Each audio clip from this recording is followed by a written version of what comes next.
Hello everyone, welcome back to my channel. আজ আপনাদের জন্য খুবই গুরুত্বপূর্ণ একটি ভিডিও নিয়ে চলে আসলাম। প্রতিদিনের খাবারের সাথে আমরা লেবু খেয়ে থাকি। ভিটামিন সি সমৃদ্ধ এই লেবুর রস আমাদের স্বাস্থ্যের জন্য খুবই উপকারী। তাই প্রতিদিন ভিটামিন সি এর চাহিদা পূরণের জন্য লেবুর রস খাওয়া উচিত। ভাত তরকারির সাথে বা শরবত করে লেবুর রস খাওয়া যেতে পারে।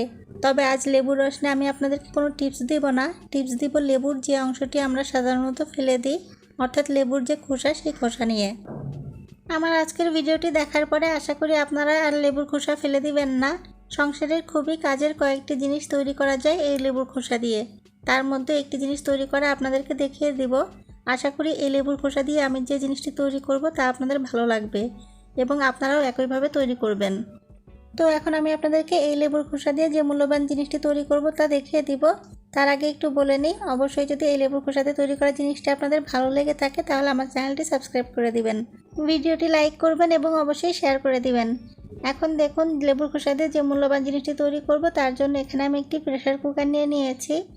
তবে আপনারা যদি প্রেসার কুকারে না করতে চান তাহলে পাতিলেও করতে পারেন, সেক্ষেত্রে সময়টা একটু হয়তো বেশি লাগবে।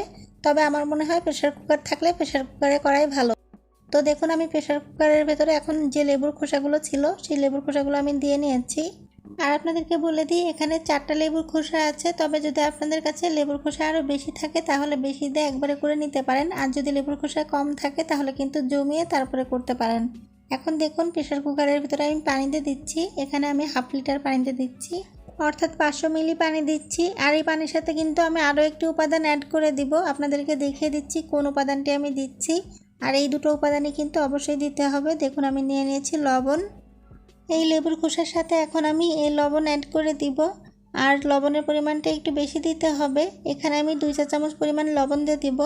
আমি যে জিনিসটি তৈরি করব লবণ এবং লেবুর খোসা দুটোই একসাথে করে কিন্তু কাজ করবে। তো আমার লবণ 2 চা চামচ দেওয়া হয়ে গেছে। এখন আমরা এই লেবুর খোসাগুলো সেদ্ধ করে নিব। এজন্য প্রেসার কুকারের ঢাকনাটা আমি লাগিয়ে দিচ্ছি।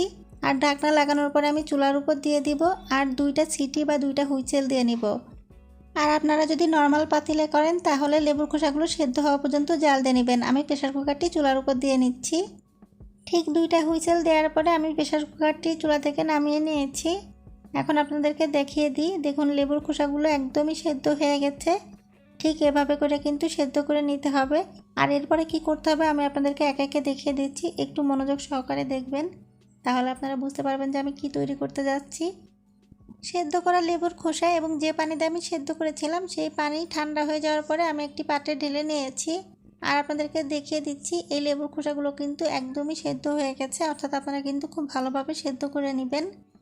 আর এই লেবুর খোসাগুলো এখন আমি এই পানির ভেতর থেকে তুলে নিব। আর দেখুন আমি একটি ব্লেন্ডারের জার নিয়ে নিয়েছি। এই ব্লেন্ডারের জারের ভিতরে এখন এই লেবুর খোসাগুলো তুলে নিব। আর এরপরে কিন্তু আমি এই খোসাগুলোকে খুব ভালো করে ব্লেন্ড করে নিব।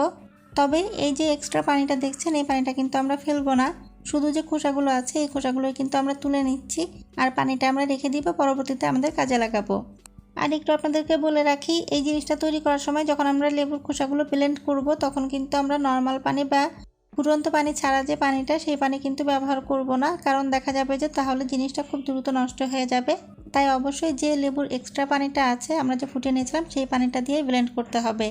এখন আমি এখান থেকে সামান্য একটু পানি নিয়ে নিচ্ছি। এটা কিন্তু লেবুর খোসা সেদ্ধ করা পানি, যতটুকু আমাদের ব্লেন্ড করতে লাগবে ততটুকু নিয়ে নিব। তারপরে আমরা ব্লেন্ড করে নিয়ে ফিরে আসব। লেবুর খোসাগুলো আমি ব্লেন্ড করে নিয়েছি। এই লেবুর খোসাগুলো এখন একদমই মসৃণ হয়ে গেছে, তবে এগুলো কিন্তু খুবই ঘন। এই ঘন লেবুর খোসাগুলো কিন্তু প্রসেসিংয়ের মাধ্যমে আমরা একটু পাতলা করে নেব। আর এই লেবুর খোসাগুলোকে আমরা একটু সেঁকে নেব। আপনাদেরকে একটু দেখিয়ে দিচ্ছি যে এখন কতটা ঘন আছে। তবে আমরা এই পেস্ট করা লেবুর খোসা ছেঁকে নেব। আর ছেঁকে নেওয়ার সময় আমরা এই যে সেদ্ধ করা লেবুর খোসার যে পানিটা ছিল এই পানিটা ব্যবহার করব। আর কিভাবে করব আমি আপনাদেরকে দেখিয়ে দিচ্ছি।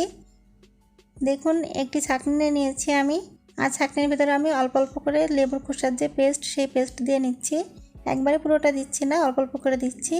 আর সেদ্ধ করে রাখা যে পানিটা ছিল, অর্থাৎ লেবুর খোসার সাথে যে পানিটা ছিল সেই পানিটা দিয়ে তারপর কিন্তু এভাবে আমরা একটু একটু নেড়ে নেড়ে এই লেবুর খোসার পেস্ট ভালো করে ছেঁকে নেব। আর অবশ্যই কিন্তু অল্প অল্প করে যে এক্সট্রা পানিটা ছিল সেই পানিটাকে আমরা এখানে ইউজ করব। তবে কিছুতেই কিন্তু নর্মাল পানি ব্যবহার করবেন না। এখন দেখুন আমি খুব ভালোভাবে ছেঁকে নিয়েছি। আর আপনাদেরকে এই লিকুইডটা দেখাই, আমি এখন একটি লিকুইড তৈরি করলাম। মূলত এই লিকুইডটা দিয়ে আপনারা আপনাদের বাসার থালা বাসন হাঁড়ি পাতিল পরিষ্কার করতে পারবেন। আপনারা বুঝতেই পারছেন এখানে আমি থালা বাসন মাজার জন্য ডিশ ওয়াশার তৈরি করলাম, লিকুইড ডিশ ওয়াশার। আপনারা জানেন কিছুদিন পরপরই কিন্তু আমাদের এই ডিশ ওয়াশার কিনতে অনেক টাকা চলে যায়। তাই আপনারা যদি লেবুর খোসা ফেলে না দিয়ে এভাবে লিকুইড ডিশ ওয়াশার তৈরি করে নেন তাহলে কিন্তু আপনাদের অনেক টাকা বেঁচে যাবে। আর এই ডিশ ওয়াশারটা আপনারা কিন্তু 7 দিন মতো ভালো রাখতে পারবেন। আপনারা ফ্রিজেও রেখে দিতে পারেন, তবে বাইরেই ভালো থাকবে 7 দিন। আশা করি আমার টিপসটা আপনাদের ভালো লেগেছে।